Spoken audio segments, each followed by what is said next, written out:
Servant of আল্লাহ। বলুন ভাইয়া। Hello ভাইয়া, আপনি কি আমাকে শুনতে পাচ্ছেন? জি ভাইয়া, শুনতে পাচ্ছি, বলুন। আচ্ছা ভাই, আমি একটা আপনাদের কাছে প্রশ্ন করতে চাই। সেই প্রশ্নটা আসিফ ভাইয়ের কাছে। আসিফ ভাই কি আমাকে শুনতে পাচ্ছেন? হ্যাঁ হ্যাঁ, শুনতে পাচ্ছি। সরি ফারাজ ভাই, আমার ছেলেটা কান্না শুরু করছিল, এই জন্য মিউট করে রাখছিলাম। হ্যাঁ বলেন, আপনি সাবজেক্টটা ভালো। আচ্ছা আসিফ ভাই, আপনি একটা কথা বলছিলেন যে হযরত আয়েশা রাদিয়াল্লাহু তাআলা আনহা নাকি বুঝে গিয়েছিলেন যে মহানবী সাল্লাল্লাহু আলাইহি ওয়াসাল্লাম দুষ্ট প্রকৃতির বা মিথ্যা কথা বলে। আপনি কি এটা এরকম কিছু বলেছিলেন? একটু জাস্টিফাইয়ের জন্য। আয়েশা এটা বুঝে গেছিল যে মোহাম্মদ যে নিজের ইচ্ছা অনুসারে যে আয়াত নাযিল হ্যাঁ, করে। হ্যাঁ, হ্যাঁ, হ্যাঁ। এইটা আয়াত নাযিল করে। কথার মাঝখানে তার যদি আপনি কথা বলেন ভাই। ও আচ্ছা, আচ্ছা, দুঃখিত ভাই। ঠিক আছে। বলেন ভাই। আচ্ছা, আয়েশা এই জিনিসটা খুব পরিষ্কারভাবেই বলছে। আহ, আমি একটু বের করে দেখাচ্ছি। আয়েশা ভাই বের করার দরকার। আপনি জাস্ট মুখে বলেন, তাহলে আমি বুঝতে পারব। না, হাদিসটা দেখার দরকার আছে। হ্যাঁ, এটা তো আমাদের জানার এবং বোঝার দরকার আছে যে আয়েশা খুব ভালোভাবে বুঝছিল যে মোহাম্মদ যে কত বড় লুচ্চা। এই জিনিসটা আয়েশা খুব ভালোভাবে রিয়ালাইজ করছিল। জি ভাই, এটা তাহলে ভাই দেখানোর দরকার নেই। এটার পরিপ্রেক্ষিতে আমি প্রশ্নটা করি। ভাই দেখানোর দরকার নাই কেন? এটা আপনারা কেন আমার কথা অন্ধভাবে বিশ্বাস করবেন? আগে তো না দেখতে কি ভাই, আপনার কোনো অন্ধভাবে বিশ্বাস সমস্যা করবেন না। আছে? আমি ওটা দেখছি ভাই। ওটা আমি দেখছি, দেখতে এজন্যই ভাই বলছি আরকি। দেখতে কি আপনার কোনো সমস্যা আছে? আচ্ছা, আচ্ছা, না দেখান, সমস্যা নেই। আচ্ছা, তাইলে আমরা একটু দেখি যে মোহাম্মদ যে লুচ্চা লম্পট ছিল এই বিষয়ে আয়েশা কি বলছে। প্রথমে আমরা দেখি যে আহ, এই হাদিসটা একটু পড়েন তো, এখানে কি লেখা আছে? হাদিসটা একটু পড়েন তো ভাই। আয়েশা রাদিয়াল্লাহু তাআলা আনহা হতে বর্ণিত, এখান থেকে পড়বো? হ্যাঁ হ্যাঁ, পড়েন। তিনি বলেন যে নারীরা স্বেচ্ছায় নিজেদের রাসূলুল্লাহ সাল্লাল্লাহু আলাইহি ওয়াসাল্লামের জন্য উৎসর্গ করত। আমি তাদেরকে নিকৃষ্ট মনে করতাম এবং বলতাম, কোন নারী কি এতটা নির্লজ্জ হতে পারে? নিকট স্বেচ্ছায় নিজের উৎসর্গ করবে। অতঃপর যখন আল্লাহ তাআলা এই আয়াতটি নাজিল করেন, অর্থাৎ তুমি তাদেরকে যাকে ইচ্ছে সরিয়ে রাখতে পারো আর যাকে ইচ্ছে তোমার কাছে আশ্রয় দিতে পারো। আর তুমি যাকে আলাদা করে রেখেছ তাকে কামনা করলে তোমার কোনো অপরাধ নেই। তখন আমি তাকে বললাম, আমি তো দেখি আপনার প্রভু আপনার কামনা বাসনা পূরণে সর্বদা তৎপর। আচ্ছা আচ্ছা, জি এই ভাই, এখন লাইনটা বলুন। একটু বুঝে বলেন তো। এই যে আমি তো দেখি, আমি তাকে বললাম, আয়েশা তাকে বলতেছে, আমি তো দেখি আপনার প্রভু আপনার কামনা বাসনা পূরণে সর্বদা তৎপর। কথাটার মানে কি ভাই? আচ্ছা ভাই, আপনি যেই জায়গাটা থেকে এই হাদিসটা ব্যাখ্যা করতেছেন, আমি এই যে আমি কোথায় কামনা বা ব্যাখ্যা করলাম দেখছেন? দেখছেন এই চুনা আগা মুমিনের কি রকমের মেজাজটা খারাপ লাগে। আমি কোথায় ব্যাখ্যা করছি রে বেটা? আমি কোথায় আরে ব্যাখ্যা ভাই করছি? আচ্ছা, আমার কথাটা শুনেন আপনি আমি আগে। ব্যাখ্যা করলাম কোথায়? বেকুব কথাকার, আমি কোথায় ব্যাখ্যা করছি? আমি জিজ্ঞেস করলাম রে বেটা ছাগল। বলতেছে আমি নাকি ব্যাখ্যা করছি। দেখছেন ভাই ফারাজ ভাই, আমি মেজাজটা কেমন লাগে দেখছেন? আমি নাকি ব্যাখ্যা করছি এই হাদিসটা। আরে ভাই, আপনাকে তো ব্যাখ্যা করার কথা বলি না। আমি বলছি যে যেইখান থেকে বললি না আপনি বেটা, ব্যাখ্যা করা হাদিসটা দেখাইছেন। তুই বেটা বললি না যে আ আপনি ব্যাখ্যা তো এখানে নাই ভাইয়া, আপনি যে ব্যাখ্যা তো নাই। ব্যাখ্যা আপনি করতেছেন। যেখান থেকে দেখাইছেন আমি সেটার কথা বলছি যে আপনি এখানে তাহলে বলছেন যে ব্যাখ্যা কামনা বলেন বাসনা কেন? যেটা তাহলে আপনি ব্যাখ্যা পূরণ। বলেন। ব্যাখ্যা বলছেন তো। ব্যাখ্যা আরে বলেন ভাই, কেন? একটা সাধারণ মানুষ হিসেবে এত কিছু স্পেসিফিক ভাবে তাহলে বলা তো ভাই। তাহলে ভাই, বলেন ভুল আরে বলছি ভাই, ভাইয়া সরি ভাই, ভুল বলেন, বলছি। বলেন যে ভাই আমি ব্যাখ্যা শব্দটা ভুলে বলছি, বলেই তো হয়। হ্যাঁ, হ্যাঁ, হ্যাঁ, ঠিক আছে ভাই। আমি বলেন, এখন বলে প্রশ্ন আবার করতেছিলাম যেটা ভাই আপনি সেটা থেকে প্রথমত করেন অনেক কেন দূরে তাহলে? নিয়ে তাহলে আসছেন। ব্যাক করেন কেন তাহলে? ব্যাখ্যা বলেন বলেন নাই। ভাই, আগে মুখ থেকে উচ্চারণ ভাই রে করেন ভাই, যে ভাই আপনি ব্যাখ্যা প্রথমত সরি আমার সরি প্রশ্নটা কন, থেকে আগে সরি বলেন এটার জন্য যে আমি সরি ভুল করেও ভুল শব্দ বলছি। বলেন আগে কি বলবো যে সরি বলে আমি ভুল শব্দ বলছি। কি ভুল আচ্ছা শব্দ হ্যাঁ, বলছেন বললাম। আপনি জানেন না? কি ভুল শব্দ হ্যাঁ, বলছেন বললাম। আপনি জানেন না? আচ্ছা ভাই, এখন আমি আবার ডিরেক্ট প্রশ্নে যাই। কি আপনি কি ভাই এত ভুল ঘুরাইলে তো করছেন? ভাই কি আমি ভুল প্রশ্নটাই করছেন? করতে পারবো না। আমি নাকি ঘুরাইছি দেখছেন? আমি নাকি ঘুরাইছি? আমি নাকি হাদিসের ব্যাখ্যা করছি, এখন আবার বলতেছে আমি নাকি ভাই ঘুরাইছি। আপনি হাদিসের ব্যাখ্যা করেন। আমি বলছি যে আপনি যেইখান থেকে হাদিসের আপনি ব্যাখ্যাটা যেটা দেখাচ্ছেন আমি এইটা আপনি বলতে চাচ্ছিলাম। হাদিসের এখানে এক ব্যাখ্যা আমি সেকেন্ড, দেখাইতেছি কোথায়? হাদিসের ব্যাখ্যা কোথায় লেখা আছে এখানে? আবার ব্যাখ্যা সেগুলো বলতে তো এই যে এখানে মানে পুরো হাদিসটাই আরকি। ব্যাখ্যা বলতে আমি এটাই বলেছি ব্যাখ্যা যে বলতে পুরো হাদিসটা হাদিসটা যেটা বোঝায়। লেখা আছে। ব্যাখ্যা বলতে হাদিস বোঝায়। হাদিস বলতে ভাই ব্যাখ্যা রে বোঝায়। ভাই, আপনারা যদি এত জিনিসটা টানেন ভাই, তাহলে একটা মানুষ তো প্রশ্ন জিনিসটা করার টানি ইয়াই মানে পাবে না ভাই। টানি মানে টানি মানে টানি দেখছেন মানে ভাই, না, আপনাকে আমি একটা প্রশ্ন করার টানি মানে বোঝা যাচ্ছে আসিফ ভাই যে ধরেন আপনি যে স্পেসিফিক করে কথা বলতেছেন যে আপনি একটা শব্দ দ্বারা যেটা বুঝাবেন সেটা যেন ওই অপর প্রান্তর লোকটাও বুঝে, কথাগুলো যেন স্পেসিফাইড হয়। এইটারে এত এই জিনিসটা কিছু কেন দরকার ভাই? আপনি আপনার মন মাধুরী মিশা যা ইচ্ছে সেটা বলবেন, অপর পক্ষ বুঝলো না বুঝলো এটা কোনো কিছু যায় আসে না। সেও তার মনের মাধুরী মিশা যা খুশি তাই বলবে, আপনি বুঝেন না বুঝেন এটাতে কোনো আব্দুল্লাহ যায় আসে না। এইটা নিয়ে এত মানে এত স্পেসিফাই করার কি দরকার আছে ভাই বলুন তো? তাহলে আমি এটা বলি যে এখানে আশা বলতেছে যে নবী মোহাম্মদ যে আমার ৫ হাত দিয়া বাঁশ দিত, এটা তো এখানে বলা আচ্ছা, হয়েছে, তাই না? থাক আছে। নবী মোহাম্মদ নিজের পাশে বাস দেয় তো এটা হইতে পারে যে আল জুতার জন্য নিয়ে আসছিল, আচ্ছা এটা ভাই, আমি ভাই একটু বলি, আমি ভাই যে প্রশ্নটা করতে যাচ্ছিলাম আমি আপনাকে আগেই বলছিলাম আমাকে হাদিস দেখানোর দরকার নাই। আপনি শুধু এটা বলেন আপনি বলছেন কিনা। আপনি কথাটা ঘুরায় ভাই যে হাদিসটা দেখাইলেন। আমি এই কথা ঘুরাইলাম, আমাকে প্রশ্ন করছে, আমি রেফারেন্স ভাই দেখাবো না? রে ভাই। আশ্চর্য, কি কি আচ্ছা ভাই রেফারেন্স দেখানো হইছে এখন ভাই বারবার আমি কি এই আমার বলছে প্রশ্নটা ভাই দিতে রে পারবো? ভাই, ভাই রে ভাই, আরে আচ্ছা ভাই রে ভাই আর আচ্ছা কোথায় আসিফ ভাই ভাই? একটু একটু ইয়ে করেন, আসিফ ভাই দাঁড়ান একটু কথা বলি ভাই, একটু ছোট ছোট আপনার সাথে একটু কথা বলি। এইখানে এই যে রেফারেন্সটা দেখানো হয়েছে এখানে কি কোনো ব্যাখ্যা আছে নাকি শুধুমাত্র হাদিস আছে? না ভাই এখানে কোনো ব্যাখ্যা নেই, এখানে শুধুমাত্র হাদিস আছে। আর এই হাদিসটা শুধুমাত্র বলতে আমি সাধারণত এই ব্যাখ্যাটার ওয়ার্ডটা আর কি ইউজ করছি যেটা আচ্ছা, আসলে তাহলে ব্যাখ্যা হয়তো আমার ব্যাখ্যা কথার শব্দটা ভুল। ইউজ ব্যাখ্যা শব্দটা ইউজ আর করেন না, এখানে শুধুমাত্র হাদিস আচ্ছা আছে। ঠিক। হাদিসটা এখন হাদিসটা কার? হাদিসটা হাদিসটা কার থেকে সম্ভবত বুখারী ও মুসলিম। কার থেকে বর্ণিত? এটা হলো হযরত আয়েশা রাদিয়াল্লাহু তাআলা আনহা হতে বর্ণিত। আয়েশা কি বলছেন যে আমি দেখি আপনার প্রভু মানে আল্লাহ আপনার কামনা বাসনা মানে মোহাম্মদের কামনা বাসনা পূরণে সর্বদা তৎপর। আসিফ ভাই যে কথাটা বলছেন এখানে, যে কথাটা মানে আসিফ ভাই এই হাদিসের বাইরে অন্য কোনো কিছু কি ক্লেম করছেন নাকি এই হাদিসে যেটা না বলা ভাই অন্য সেটাই কোনো বলছেন? কিছু ক্লেম করেন নাই। আচ্ছা ঠিক আছে, বলেন এখন আপনার কি প্রশ্ন সেটা বলেন। আচ্ছা আমি এখন প্রশ্নটা করতে আমি যাচ্ছি। জিজ্ঞেস করছিলাম এই সব কথাটার মানে কি জিজ্ঞেস করছিলাম ফারাজ ভাই, যে এই যে আচ্ছা আয়েশা আচ্ছা যে বললো আমি তো দেখি আপনার প্রভু আপনার কামনা বাসনা পূরণে সর্বদা তৎপর, এই কথাটার মানে আচ্ছা কি? ঠিক আছে, বলেন ভাই এই কথাটার মানে কি? আচ্ছা ভাই আমি এই যে এই জিনিসটা আর আয়েশা কি আপনাকে তখন বলতে চাইছিলাম যে আপনি যেইখান থেকে আমাকে হাদিসটা দেখাইছেন অন্যদিকে যাবো না ভাই, অর্থাৎ অন্যদিকে যাওয়ার আগে আসিফ ভাই আপনাকে যে প্রশ্নটা করছে সেটা যে স্পেসিফিক হ্যাঁ হ্যাঁ উত্তরটা দেন। সেটাই মানে বোঝাইছে আয়েশ- এখানে যে আয়েশ- মহানবী সাল্লাল্লাহু আলাইহি সাল্লাম যে যা চায় আল্লাহ তাআলা তা দিতে মানে সবসময় প্রস্তুত থাকে বা এরকম যা একটা চায় কিছু। বলতে কি? যা চায় বলতে কি? কোন কমলা, যা চায় বলতে ভাই এটা যে কোনো কলা? কিছু হইতে পারে। আপনি হ্যাঁ না, না, না। যা চায় আমি বুঝি নাই তো। ভালো করে বুঝায় বলবেন যে যা চায় বলতে যা কি চায় বোঝাচ্ছেন? যে একটা কমলা এখন ভাই চাইলো। আরে কথাটা শুইনা নেন। কথার মাঝখানে কথা বলেন না। কথাটা আগে শোনেন আগে। যা চাই মানে কি? মানে কি আমরা একটা কমলা কমলা চাইলো, একটা আপেল চাইলো একদিন, একটা লাল রঙের চাদর চাইলো একদিন। এই টাইপের জিনিস নাকি অন্য কোন বিশেষ জিনিস এখানে বোঝানো হচ্ছে? ভাই আপনি যদি এই হাদিসের পরিপ্রেক্ষিতে বলেন তাহলে এরকম একটা বুঝে চাইছে যে মহানবী সাল্লাল্লাহু আলাইহি সাল্লাম যদি কাউকে বিয়ে করতে চান বা পছন্দ করেন সেই বিষয়ে আর কি আল্লাহ তাআলা তাকে সাহায্য করে। এখানে মোটেও এইটাই। কোনো বিয়ে করার কোনো নামগন্ধ এই হাদিসের ভিতরে নাই।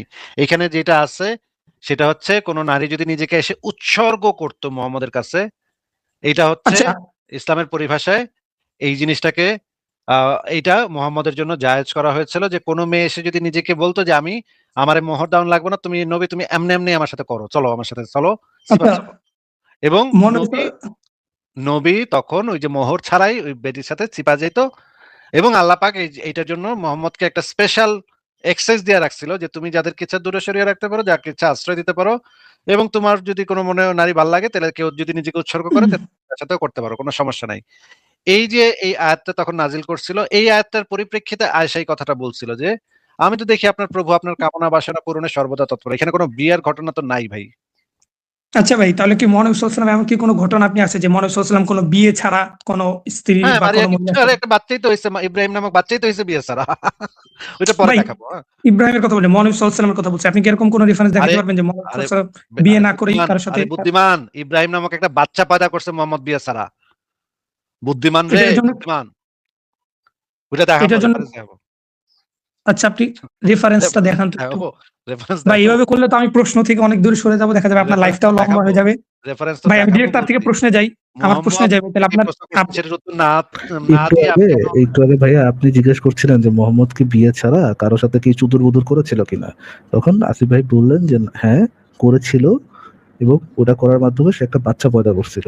তারপরে আপনিই বলছেন যে ভাই তাহলে রেফারেন্সটা দেখান, আবার আপনিই এবং তারপরে বলতেছেন ভাই বলছে রেফারেন্স দেখাইলে বড় হয়ে যাবে, লাইভ বড় হয়ে যাবে। আমি প্রশ্ন যাই, তাহলে আমি কেমনে কথা কব এদের সাথে বলেন তো, বলেন রেফারেন্স দেখান। না না না, রেফারেন্স দেখালে তো লাইভটা বড় হয়ে যাবে। বড় আমি হয়ে অন্য যাবে। প্রসঙ্গে যাই। এটা হোক দেখেন, বড় ভাই, সমস্যা নেই, একটু হোক বড় দেখান আসিফ হোক ভাই, আপনি বড়। রেফারেন্স হ্যাঁ, আমি দেখান। দেখাবো। না দেখে তো ছাড়বো না ভাইয়া। ভাইয়াকে তো তাহলে আমরা উনি আজকে না উনি দেখে। হচ্ছে আপনার লাইভ নিয়ে কনসার্ন, আপনার লাইভ যদি বড় হয়ে যায় ডুড, তা তো লোকজনের অ্যাটেনশন স্প্যান থাকবে না, কিভাবে দেখবে আপনার লাইভ, ওটা নিয়ে আপনার চিন্তা করা লাগবে না ভাই। থাক, এত এত কনসার্ন দরকার নেই। টেনশন করে না, আমরা আস্তে ধীরে সুস্থে আমরা দেখবো যে এই আচ্ছা এটা একটু শেষ করে নিই, তারপর আমরা এটাতে যাব। তো এখানে দেখা যাচ্ছে যে মানে এখানে তো বোঝা যাচ্ছে যে একটা বিশেষ ধরনের ইচ্ছা আল্লাহ পাক সবসময় কামনা বাসনা পূরণে সর্বদা তৎপর ছিল আল্লাহ। এবং এটা যদি আমরা সরাসরি হাদিস গ্রন্থ থেকে দেখি যে দেখেন আমি তো দেখি আপনার প্রভু আপনার কামনা বাসনা পূরণে সর্বদা তৎপর। আচ্ছা এরপরে দেখি আরেকটা হাদিসে যেটা আছে, হে আল্লাহ রাসূল আপনি যা চান আল্লাহ তাই তা দ্রুতই দিয়ে দেন। মানে মোহাম্মদ যা চাইতো আল্লাহ তাড়াতাড়ি গিয়া, এই যে আরেকটা হাদিসে আছে আল্লাহর কসম আমি তো দেখছি আপনার প্রতিপালক আপনার মনোবাঞ্ছা পূরণে দ্রুতই সাড়া দিয়ে থাকেন। এবার আমরা আরেকটা হাদিস দেখি যে এই যে দেখেন একই হাদিস, যা ইচ্ছা তাই পূরণ করেন আপনি, যাই আপনার রব আপনি যা ইচ্ছা করেন তাই পূরণ করেন। এবার দেখেন এই হাদিসটা পড়বো সুনান আবু দাউদ শরীফ ৩৯৩১। বনু মুস্তালিক যুদ্ধে জুয়াইরিয়া বিনতুল হারিস ইবনুল মুস্তালিক বন্দিনী হয়ে সাবিত ইবনু শামসের বা চাচাতো ভাইয়ের ভাগে পড়েন। মানে এই মানে গনিমতের মাল হিসেবে এই ম্যাটারে ধরে আনছে মুসলমানরা, এই ম্যাটারে নিয়ে গেছে এই বেড়ায়, হ্যাঁ এই বেড়ায় এই ম্যাটারে ধরে নিয়ে গেছে, হ্যাঁ এটা করবে আর কি, দাসী হিসেবে করবে এটারে। এরপর তিনি মানে ওই যে জুয়াইরিয়া আজাদ করার চুক্তি করলেন। তিনি খুবই সুন্দরী নারী ছিলেন, নজর কাড়া রূপ ছিল তার। আয়েশা বললেন তিনি মানে ওই যে জুয়াইরিয়া চুক্তির অর্থ চাইতে রাসূলুল্লাহ সাল্লাল্লাহু আলাইহি ওয়াসাল্লামের নিকটে এলেন। তিনি দরজায় এসে দাঁড়াতেই আমি তাকে দেখে অসন্তুষ্ট হলাম। মানে ওই মেয়েটা এত সুন্দরী ছিল যে এই মেয়েটার দরজায় এসে আসতেই মানে আয়েশা তারে দেখেই আয়েশা অসন্তুষ্ট হয়ে গেছে যে এই তো অনেক সুন্দরী মাইয়া, এই মাইয়া দেখেন কি বলতেছে আয়েশা। আমি ভাবলাম যে রূপ লাবণ্য তাকে দেখেছি শীঘ্রই রাসূলুল্লাহ সাল্লাল্লাহু আলাইহি ওয়াসাল্লাম তাকে এভাবে দেখবেন। মানে হচ্ছে সে মানে চেতা গেছে যে এত সুন্দরী মাইয়া আমার নবীর যে চরিত্র কত ফুলের মতো পবিত্র এটা তো আমি ভালোভাবেই জানি। এই সুন্দরী মাইয়ারা দেখলে তো আমার নবী ঘাপাঘাপ না করে ছাড়বে না, ঘাপাঘাপ তো করবেই করবে এই মাইয়াকে দেখলে। ঘটনা কি হলো শেষে? ঠিকই ওই ঘটনাই ঘটলো দেখেন। আয়েশা বলেন রাসূলুল্লাহ সাল্লাল্লাহু আলাইহি ওয়াসাল্লাম জুয়াইরিয়াকে বিয়ে করেছেন এই কথা সবার জানাজানি হয়ে গেল। দেখেন পরে সেই ঘটনাই ঘটলো। এই যে আয়েশা যেই সন্দেহটা করতেছিল, আয়েশা যে ভয়টা করতেছিল এই সুন্দরী মায়ের দীক্ষা আমার নবী তো ঘাপাঘাপ তো করবেই করবে কনফার্ম। এত সুন্দরী মায়াকে আমার নবী কি ছেড়ে দিবে নাকি? আমার নবীর আমি চিনি না, আমার স্বামীর আমি চিনি না। দেখেন নবী ঠিকই সেটাই করছে। তো এইটা আমরা সরাসরি যে বই থেকেও দেখে নিতে পারেন। এবার আরেকটা হাদিস পড়ি। এই হাদিসটা নিয়ে হয়তো আপনি ইয়া করতে পারেন, মানে ডিসপিউট আছে। এইটা নিয়ে ডিসপিউট নাই। এটা একটু দেখি যে সুনানুন নাসাই শরীফের ৩২০৭ নম্বর হাদিস। এখানে বলা হচ্ছে আয়েশা বলেছেন রাসূলুল্লাহ সাল্লাল্লাহু আলাইহি ওয়াসাল্লাম ইন্তেকাল করেননি যে পর্যন্ত না তার জন্য হালাল করা হয়েছে মহিলাদের মধ্যে যাকে তিনি ইচ্ছা করেন তাকে গ্রহণ করার। মানে হচ্ছে মুহাম্মদ যাদেরকে ইচ্ছা করছে সারা জীবনে তাদেরকে ঘাপাঘাপ না কইরা তাদের সাথে ঘাপাঘাপটা না করা পর্যন্ত সে কিন্তু মরে নাই। মুহাম্মদ মরার আগে সবার সাথে যার যার ইচ্ছা ছিল সবাইরে কইরা গেছে, সবাইরে ঘাপাঘাপ কইরা তারপর মরছে। বুইড়া এতই ছিল যে বুইড়ায় ঘাপাঘাপ না করে কিন্তু মরে নাই। এবার আমি বাদ যাবে না একটি মুমিনাও। বাচ্চা হবে না। ভাই আপনি কি আমার প্রশ্নটা করতে দিবেন নাকি আপনি শুধু এবার ব্যাখ্যা আমরা দেখেন? দেখবো যে না কোনো ব্যাখ্যা ভাই দেখেন, এর হাদিসগুলো এই দেখেন, ভাই এই হাদিস আর হাদিস আলাদা জিনিস ভাই, বেকুবের মতো কথাবার্তা বলেন না। এবার আমরা দেখি যে নবী বিয়ে ছাড়া ঘাপাঘাপ করছিল নাকি, কত অনেক অনেক করছে আসলে, বিয়ে ছাড়া ঘাপাঘাপ তো অনেক আছে। আমি কয়েকটা দেখাচ্ছি আপনাকে, দেখেন। আহ উম্মায়নের সাথে রাস্তায় দেখে, তারপর দেখি দাসী অন্যের দাসী না, দাসীদের সাথে ফ্রি মিক্সিং ও করতো। আচ্ছা দাস প্রথা দেখেন, ইসলামে দাসীর সাথে সহবাস দেখেন। এইখানে দেখেন যে জিনিসটা হচ্ছে যে হাদিস সমূহ দেখি।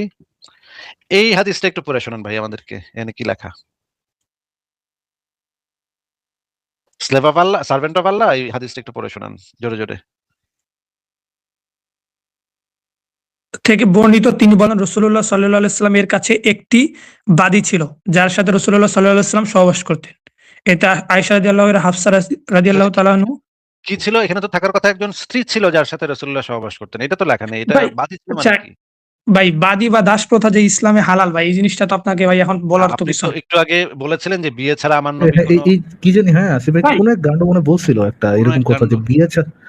বিয়ে ছাড়া মোহাম্মদ কি করছিল, এরকম কি আছে কোথাও কোন একজনের সাথে বিয়ে ছাড়া কি করছিল? আমার মনে পড়ে কে যেন একটা কোন একটা গান্ড ছিল বলছিল। আপনার কি এরকম কিছু মনে পড়ে নাকি আসিফ ভাই? আমারও ভাই তো মনে পড়ছে কোনো একটা গান বিয়ে ছিল।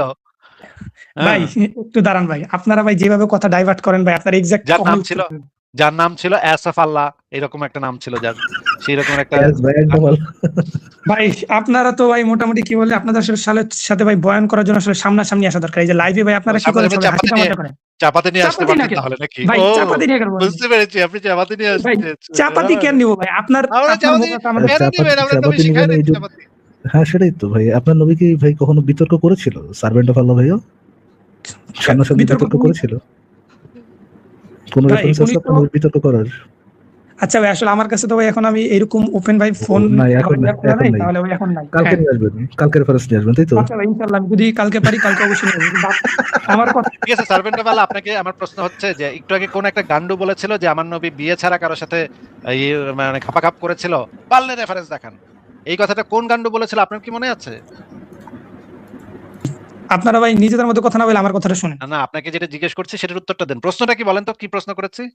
আচ্ছা, প্রশ্ন করছি যে আমি বলছিলাম যে বিয়ে না, ছাড়া আমি কি প্রশ্ন করেছি সেটা একটু আপনি রিপিট করেন। ভাই আপনি যেটা প্রশ্ন করছেন ওটা আমি শুনছি। আমি ওটা আরেকবার রিপিট করার তো কোনো দরকার নেই। আচ্ছা, কারণ তাহলে আমি যদি বলি যে আসিফ হইলো গিয়া বলদ, এটা আপনি একবার রিপিট করেন। এই এটা জিনিসটা আপনি কেমন বলতে শোনা পারেন, গেল এটা না? বলতে পারেন। আপনার কথার কোনো ২ তাইলে পয়সার মূল্য হ্যাঁ, নাই। কিন্তু তাইলে আপনার আপনার কথার তো ২ আপনার পয়সার নবী যে মূল্য নাই। দাসী খাপাখাপি করতো এটা তো হাদিসে লেখা। ভাই এজন্য আমার ভাই ভাই আচ্ছা আমি বিয়ে বুঝি নাই, যেমন আমি হালাল বুঝি নাই, আমি বুঝি নাই, ভাই আমি বুঝি নাই। সার্ভেন্ট হলো ভাই, মানে যার পয়সা মানে যার কথার ২ পয়সা মূল্য নাই তার সাথে মানে লাইন ধরে দাঁড়ায় থাকে কোন মানে তার সাথে কথা বলার জন্য মানুষ লাইন ধরে দাঁড়াবে কেন? মানে তার সাথে যদি কেউ কথা ধরেন, আমার কাছে ধরেন আপনার কথা ২ পয়সা মূল্য নাই, হ্যাঁ? আমি যদি লাইনে দাঁড়াই আপনার সাথে কথা বলার জন্য, আমি কি গান্ডু ছাড়া অন্য কিছু হই ভাইয়া? সার্ভেন্ট অফ আল্লাহ আচ্ছা ভাইয়া। ভাই আমি একটা কথা বলি। আমি আপনার একটা কথা বলি। আপনি ধরেন একটা রাস্তা ২ দিয়ে পয়সার মূল্য যাইতেছেন। নেই, ২ পয়সার মূল্য নেই, ১ বুঝলেন ভাই? পয়সার মূল্য তো আছে। এই ১ পয়সার মূল্যের জন্য সে দেখেন ২.৫ ঘন্টা এখানে মানে ইসের মধ্যে রৌদ্রের ভিতরে বৃষ্টি, রৌদ্র এগুলোর ভিতরে দাঁড়ায় আচ্ছা ভাই থাইকা আমি একটা ২.৫ ঘন্টা বইয়া থাইকা আমার সাথে একটু কথা বলতে, এই যার ২ পয়সার মূল্য নাই সেরকম একজন ব্যক্তির সাথে একটু কথা বলার জন্য খাড়ায় ছিল। আহারে বেচারা। মানে এটা তো দুঃখের ব্যাপার। ২.৫ ঘন্টা বেশি দাঁড়ায় ছিল বৃষ্টির মধ্যে, ঝড়ের ভিতরে, কত রোদ ছিল, কত মানে খারাপ জায়গায়, খারাপ আবহাওয়া, খারাপ পরিস্থিতি। ভাই ঠিক আছে, আমরা বুঝতে পেরেছি আমার ২ পয়সার মূল্য নাই আমার কথার। কিন্তু এই হাদিসে তো দেখা যাচ্ছে যে একটা বাদী ছিল, বাদীর সাথে নবী ঘাপাঘাপ করতো নাকি? এটা এটা তো কি এখানে হালাল দেখা ভালোই যাচ্ছে? লেখা আছে। হ্যাঁ ভাই এটা পুরা হালাল দেখা নাকি যায়। হারাম সেটা তো জিজ্ঞেস করি নাই। এটা হালাল না হারাম জিজ্ঞেস করি নাই। তো বাদীর সাথে যে করতো ঘাপাঘাপ এটা তো লেখা আছে নাকি? হ্যাঁ ভাই পুরা লেখা আছে। সবাই দেখতেছে। করতেও পারতেছে। ফরাজ ভাই, আচ্ছা, এই যে বাদীর সাথে কি বিয়ে করে করতে হবে এমন কোনো বিধান আছে ইসলামে? না, যেহেতু দাসী হালাল তাহলে বিয়ে করার দরকার কি? যে জিনিসটা হারাম তাকে বিয়ে করে হালাল করে তারপরে করতে হবে। আর দাসী তো এমনিই হালাল। তার সাথে বিয়ে করার তো দরকার নাই। বিয়ে করার দরকার। তাহলে হ্যাঁ, আপনি যে প্রশ্ন করেছিলেন, আলহামদুলিল্লাহ, আলহামদুলিল্লাহ। বলেন ভাই তারপরে? উনি যে প্রশ্নটা করেছিল ফরাজ ভাই যে আমার নবী কি কোনোদিন বিয়ে ছাড়া কারোর সাথে ঘাপাঘাপ করেছে, এটার প্রমাণ থাকলে প্রমাণ দেখেন। আমি বলেছিলাম যে একটা বাচ্চা পর্যন্ত পয়দা করছে। এখন বাচ্চা পয়দা করার হাদিস দেখাবো, বাচ্চা যে পয়দা করছিল সেটার হাদিস দেখাবো। এই জি। হাদিসটা একটু পড়েন তো ইয়া ভাই, পড়েন তো এখানে কি লেখা এই হাদিসে। রাসূলুল্লাহ সাল্লাল্লাহু আলাইহি সাল্লাম উম্মে ওয়ালাদের সাথে এক ব্যক্তির প্রতি রাসূলুল্লাহ না, অভিযোগ রাসূলুল্লাহ সাল্লাল্লাহু আলাইহি সাল্লাম এর উম্মে ওয়ালাদ, এর মানে উম্মে মুহাম্মদের ওয়ালাদের। উম্মে ওয়ালাদ। হ্যাঁ, হ্যাঁ, হ্যাঁ, ঠিক উম্মে আছে। ওয়ালাদ মানে কি? আচ্ছা ভাই এটার মানেটা আমার জানা নেই। আপনি যদি একটু ব্যাখ্যা করতেন উম্মে ভালো হতো। ওয়ালাদ মানে হচ্ছে বাচ্চার মা, কিন্তু যেই মায়ের সাথে বেড়ার বিয়া হয় নাই, কিন্তু বাচ্চার মা ঠিকই। এখন কোন তো হ্যাঁ, বিয়া এমন হয় নাই, বাচ্চার মা ঠিকই, এটা কেমন কথা? হ্যাঁ, এমন হইতেই পারে। কোন দাসীর সাথে হয়তোবা সে সহবাস করছে, এখান থেকে বাচ্চা হইছে। হইতেই পারে। দাসী যেহেতু হালাল, তার মহানবী সাল্লাল্লাহু আলাইহি ওয়াসাল্লাম তো হালাল কাজের জন্য তো তার বাধা নাই। হইতেই পারে, হ্যাঁ তাই তো ফরাজ ভাই হ্যাঁ, দেখছেন। হইতেই পারে। মোহাম্মদ, তাইলে মোহাম্মদ বিয়ে ছাড়া ঘাপাঘাপ করতো, এটা আপনি বলতে চাচ্ছেন? হ্যাঁ, মহানবী সাল্লাল্লাহু আলাইহি ওয়াসাল্লাম বিয়ে ছাড়া দাসীদের সাথে শারীরিক সম্পর্ক লিপ্ত হইতো। ওয়াও হ্যাঁ, ওয়াও ওয়াও ওয়াও। তো আমি বিয়ে একটু বলছি বলতে কি বুঝাইছি এটা বুঝছেন আপনি? বিয়ে আপনি ছাড়া বিয়ে বলতে কি ভাই মানে কি ইঙ্গিত করতে চাইছি? বিয়ে বলতে তো আমি তো আমরা তো ভাই বিয়ে ছাড়া বলতে বিয়ে ছাড়া বুঝাইছি, আপনি বিয়ে ছাড়া মানে বিয়ে ছাড়া বুঝেছি, আপনি বিয়ে ছাড়া বলতে কি বুঝাইছেন? এখন ভাই আমি তো ভাই আমি তো ভাই বিয়ে ছাড়া বলতে আমি বিয়ে ছাড়াই বুঝছি। আমিও তো এখন ভাই বিয়ে ছাড়া বিচার বলতে বিয়ে ছাড়াই বুঝি। কিন্তু এই মুমিন যে কি বুঝাইছে, এই মুমিন যে ভাই কি বিয়ে বুঝাইছে এই ছাড়া বলতে মুমিনটা আমি বুঝাইছি হারাম পদ্ধতিতে। আপনি এই সাধারণ জিনিসটা বুঝেন না।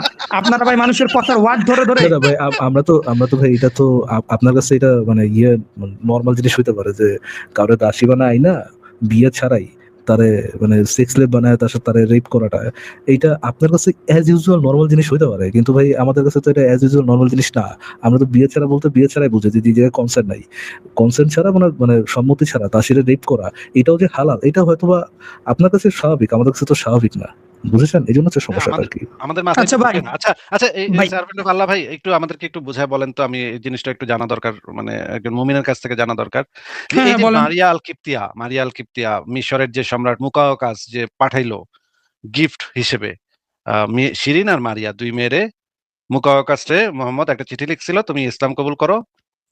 মুকাওকাস কইছিল যে না আমি তো ইসলাম কবুল করবো না, কিন্তু যাও তুমি তো নবী হইছো, ঠিক আছে যাও, তোমার আমি কিছু গিফট টিফট পাঠাই দিলাম।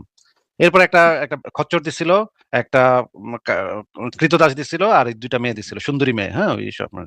তবে এই সুন্দরী মেয়ে দেয়ার ইয়াটা কি, মজাটা কি, এটা তো আমি বুঝতেছি না। মানে একজন মানুষ আরেকজন মানুষের এরকম মানে সুন্দরী মাইয়া দিব কেন? আর মোহাম্মদী বা সেই যে সুন্দরী মাইয়া দিচ্ছে সেটা একসেপ্ট করবে কেন? মনে করেন আপনারা যদি কেউ এক মানে বস্তা শুকরের মাংস দেয়, আপনি কি সেটা নিবেন? না নিব না। মনে করেন আমি খুশি হয় আপনার ভালোবাসা আপনার এক বস্তা শুকরের মাংস আর একটা মানে ৫ বোতল মদ পাঠাই দিলাম। আপনি তো কইবেন যে ভাই এটা কি ভাই এটা কি আমার মানে এটা কেমন কথা আসিফ সাহেব আচ্ছা ভাই, নাস্তিক, আমার এটা কেন এইখানে পাঠাইলো? একটা প্রশ্ন আমার করি ভাই। অপমান, এটা পাঠায় কি আপনার আমি আপনারে, এটা পাঠাইলে কি আপনি অপমানিত হবেন না? হ্যাঁ, অপমানিত হব, কিন্তু এখানে তো ভাই প্রেক্ষাপট আছে, তো প্রেক্ষাপটটা তো বুঝতে হবে। প্রেক্ষাপট আমরা বুঝবো না, আমি প্রশ্নটা শুনে নেন আগে। এই যে মাইয়া যে পাঠাইলো, আচ্ছা ভাই, আপনারাই করেন, আমার প্রশ্ন করার দরকার এই নেই, যে এই আপনারাই যে করেন, আমরাই এই যে উত্তর দিই। মুকায়কাস এটা বুঝলো কেমনে যে মোহাম্মদের যে একটু আলুর দোষ আছে, এটা বুঝলো কেমনে? সে সে খোঁজ খবর নিচ্ছে নাকি? মনে করেন আমারে যদি আপনি একটা গিফট দিতে চান, আমি কোন জিনিসটা গিফট পাইতে পছন্দ করি, এটা তো আপনি আগে একটু খোঁজ খবর নিয়ে তারপর তো দিবেন। মুকাওয়াকাস তো নিশ্চয়ই খোঁজ খবর নিছিল যে তোমার নবী কি হ্যাঁ, খোঁজ খবর বেশি নিছে। তো হ্যাঁ, খোঁজ খবর নিতেই নিয়ে পারে। বুঝছে যে ওই যে মাইয়া মানে দিলে সবচেয়ে বেশি নবী একটা চোখ টিপ দিয়া জিজ্ঞাসে, ওই যে যেই বেটায় মোহাম্মদের চিঠিটা নিয়ে আসছিল, ওই বেটার একটা চোখ টিপ দিয়ে জিজ্ঞাসা তোমার তো নবী কি বেশি পছন্দ করে, তখন ওই বেটা কইছে মাইয়া, মাইয়া বেশি ভালো লাগে আমার নবীর। তখন এই দুইটা সুন্দরী মেয়ে পাঠাইছে নাকি?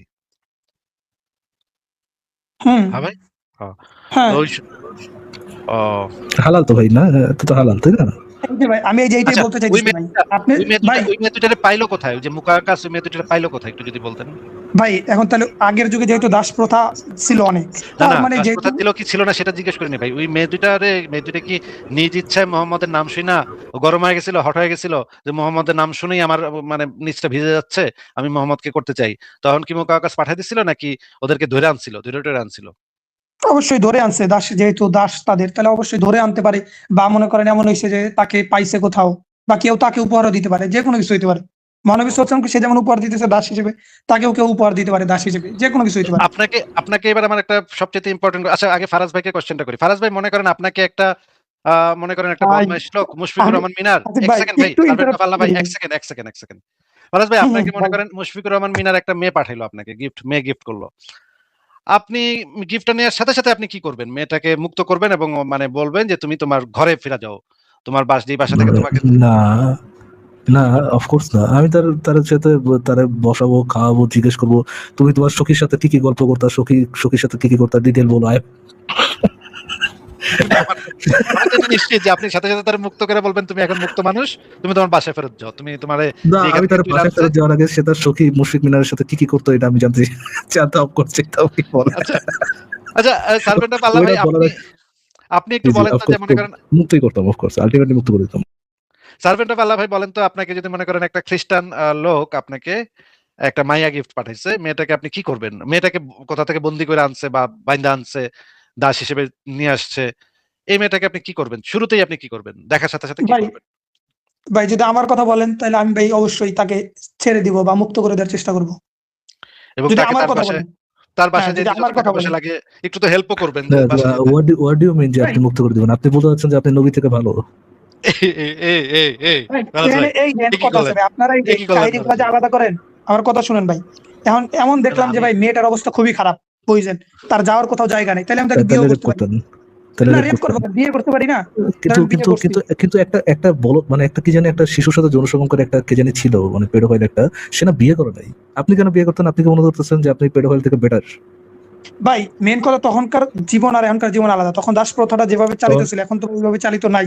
এখন সে এখন কি ওরকম কি কিরকম, এখন ওরকম চালিত হলে আপনি বিয়ে ছাড়াই তারা রেপ করতেন। হ্যাঁ করতাম। যদি দাস, সে আমার যদি দাস থাকতো, যেহেতু ইসলাম क्या হালাল आदमी আছে। है ये? हवस का पुजारी है ये, हवस का पुजारी। আবার বলতেছে হ্যাঁ করতাম। হ্যাঁ, মাশাআল্লাহ, কি মাশাআল্লাহ ভাই। ভাই, হাতের হাতের ভাই আমিও আরেকবার আসি। একটু জিজ্ঞেস করি, হ্যাঁ, হ্যাঁ, যদি জিজ্ঞাসা করেন এখন ভাই। যদি এখন দাসপ্রথা ওই 1400 বছর আগের মতোই প্রচলিত থাকতো, তাহলে কি আপনি ওই মহিলাটাকে রেপ করতেন? ভাই এখন হলো, এটা হলো আমি আপনার বলি, যদি এমন হইতো যে মেয়েটার যাওয়ার করতেন কোথাও কিনা? ভালো জায়গা আছে, আমার হুম, কথাটাকে শুনেন ভাই, প্রেক্ষাপট ছাড়া তো হুম। ভাই কোনো কিছু উত্তর দেওয়া যায় না। হ্যাঁ, যাওয়ার জায়গা নেই, ধরেন মেয়ে একদম নিঃস্ব, মানে মেয়ের কিছু নাই, টাকা পয়সা নেই, হ্যাঁ, মেয়ের কিছু যাওয়ার জায়গা নাই। নেই। যদি মেয়েকে আমার একেবারে বেশি ভালো লাগে, তাইলে আমি হয়তো বা বিয়ে হুম। করব। আর যদি আমি দেখতেছি যে না, আমার এত মানে ভালো লাগতেছে না, বা এটা ধরেন আমার ইয়ে না, তখন আমি কিন্তু তো আপনি যেটা বলতে দেখছি। একটু আগে তো এই কথা বলেন নাই আপনি ভাই, মানে ইয়ে করতেছেন কেন? একটু আগে আপনি তো বলছেন যে আগের কালের মতো 1400 বছর আগের মতো এখন যদি দাসপ্রথা প্রচলিত থাকতো, তাহলে আপনি বিয়ে করতেন না, বিয়ে ছাড়াই রেপ করতেন। আপনি বলেছিলেন না? ভাই যদি আমার খুব প্রয়োজন হতো তাহলে করতাম, এটাই বলছি। কিন্তু जन्नती है कन्फर्म जन्नती है, कन्फर्म जन्नती है, कन्फर्म जन्नती। কিন্তু ফারাজ ভাই, আমি একটা জিনিস একটু জানতে চাই। রেপিস্ট ভাই, ধন্যবাদ। হ্যাঁ, জি আসিফ আমি ভাই, একটা প্লিজ জিনিস বলুন। জানতে চাই যে উনি যে ভাই বললেন যে আমার যদি প্রশ্ন কোথাও যাওয়ার করতে জায়গা না থাকে তাহলে নাকি দাসীর সাথে সহবাস করা বৈধ। না, না, দাসীকে রেপ করবে, কিন্তু জায়গা না থাকলে দাসীকে দাসীকে রেপ রেপ করা, করবে। হ্যাঁ, যদি যাওয়ার জায়গা না থাকে তখন দাসীকে নাকি। আচ্ছা, ইসলামের কোনো দলিল থেকে কি আপনি এটা দেখাতে পারবেন যে নবী বলছে যে দাসীদের যদি কোথাও যাওয়ার জায়গা না থাকে ভাই, সেই অবস্থায় তোমরা দাসীদের সাথে সহবাস কইরো? এটা কি নবী কখনো কোথাও বলছে, বা সাহাবা একরাম বা তাবেইন বা চার মাযহাবের চার ইমাম কোনো কেউ কি কখনো বলছে যে যদি দাসীর জাউনের জায়গা না থাকে তখন শুধুমাত্র তোমরা রেপ করতে পারবা? এটা কি কেউ বলেছে ভাই, নাকি এটা আপনি নিজে নিজে বানাইছেন? ভাই আমি নিজে বানাই নাই, আমি আমার মন থেকে বলছি। আর সবচেয়ে বড় কথা, আমি আসছিলাম ও। আপনাকে প্রশ্ন করতে, এই কোনো দলিল ইসলামের তো টলিল এটা নাই, দেখাইতে না। মানে ইসলামের তো আপনি এটা নাই। বলতে মানে চাচ্ছেন, আমার কাছে তো আপনি ওই বলতে দলিল চাচ্ছেন নাই। যে আপনি ভাই আপনি ভাই আমার আপনি প্রশ্নটাই রেপ করতে করার দিতেছেন, আপনি আমার আপনি সাথে একটা কথা রেপ বলতেছেন তো আপনি বলতেছেন। সৌরভ ভাই আপনি বলতেছেন আপনি মন থেকে একটা মেয়েকে রেপ করার কথা বলছেন। ভাই আপনারা রেপ কেন করেন জানেন? আমি যদি ভাই উনি মেয়ের সাথে আরাজ ভাই শারীরিক সম্পর্কে উনি লিপ্ত হই, ভাই উনি বুঝেন। রেপ করবে, কিন্তু উনার অনেকটা আছে, রিজনিং আছে, মেয়েটার তো যাওয়ার কোনো জায়গা নেই, এই শুধুমাত্র এই কারণে আমি ইয়ে সৌরভ সার্ভেন্ট ভালো ভাই, ধরেন ওইরকম করে ধরেন আপনার মাকে আমি নিয়ে আসলাম, আপনার মায়ের যাওয়ার কোনো জায়গা নেই, কিন্তু আপনার মায়ের আমার কেন সাথে ভাই আমার মার জায়গা যাওয়ার না যাওয়ার জায়গা থাকবে না কেন? আমি আছি না, আমি তো ধরেন আপনারা জবাই করে দিলাম, আপনি আল্লাহরে আমি আল্লাহু আকবার করে দিলাম, আপনার বাপরে আমি আল্লাহু আকবার করে দিলাম, আপনার ভাইরা আমি আল্লাহু আকবার করে দিলাম, আপনার মামা হ্যাঁ আচ্ছা, চাচা ঠিক যেগুলো আছে, আছে তারপর বল। সবগুলো আমি হ্যাঁ আল্লাহু আকবার করে দিলাম। করে দেওয়ার পরে আপনার মায়ের আর কোনো যাওয়ার জায়গা নেই। হ্যাঁ, এখন আপনার মায়ের যেহেতু কোথাও যাওয়ার জায়গা নেই, খাওয়ার কিছু নাই, তাহলে তো আপনার মাকে আমি থাকতে দিয়ে খাইতে দিয়ে তার কনসেন্ট ছাড়াই আমি তো তাকে আপনার মাকে রেপ করতে পারি নাকি? জাস্টিফাইড, এটা তো ঠিক কাজ। ভাই এটা কি মানে আপনি কখন মানে দাস প্রথার এজন্য বলতেছেন বিষয়টা? ইসলামের বিধান অনুসারে বলতেছি। ভাই আমার মনে হয় এইখানে আপনি আমার মা বা আমার কোনো পরিবারের কাউকে ডাইনা না আনলে ভালো হয়। না, আমার মনে হয় খুবই ভালো হয়, আমার মনে হয় খুবই ভালো হয়, কারণ আপনি যে রেপের কথা বলতেছিলেন আচ্ছা না, ভাই ধরেন, ওই ঠিক আছে আমি বললাম যে মেয়েও হ্যাঁ কারো হচ্ছে, ওই মেয়েও কারো কি মা বোন হবে। এই জন্য আমি আপনার মায়ের উদাহরণটা দিচ্ছি। আপনার ধরেন আপনারা আল্লাহু আকবার করে, আপনার বাপরে আল্লাহু আকবার করে, আপনার ভাইদেরকে, আপনার পরিবারের সবাই আল্লাহু আকবার করে দিলাম, আপনার মায়ের যাওয়ার কোনো জায়গা নেই। এখন যদি আমি আপনার মাকে খাইতে দিয়ে থাকতে দিয়ে আপনার মাকে চুলটা টানে ধরে নিয়ে এসে, আপনার মায়ের তো কনসার্ন নেই, চুল টেনে ধরে নিয়ে আপনার মাকে যদি আমি রেপ করে দিই, তাহলে তো এটা সঠিক কাজ হবে নাকি? সহবাস করে দিই আপনার মায়ের সাথে জোর করে, তাহলে তো এটা সঠিক কাজ হবে নাকি?